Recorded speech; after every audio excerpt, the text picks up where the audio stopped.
আপনাদের প্রার্থী। 23 বছর আমি কোনোদিন দুপুরে বাড়ি ভাত খাইনি ক্যানিং পূর্বের মানুষের জন্য।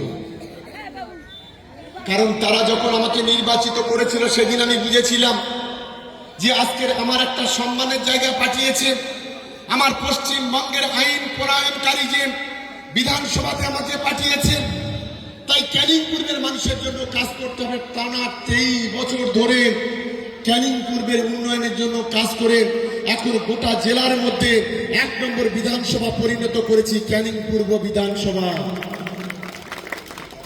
আমি 23 বছর ধরে আমার পরিবারকে নিয়ে, ছেলে মেয়েকে নিয়ে কোনোদিন বেড়াতে যাইনি।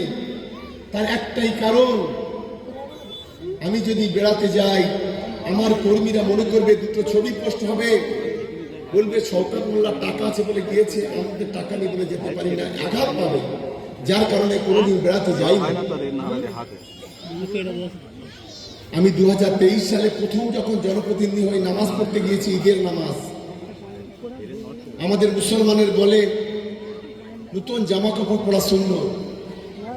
আমি মসজিদে গিয়ে দেখি 70% মানুষ আছে যারা পুরনো জামা কাপড় গায়ে দিয়ে এসছে, গরিব মানুষ।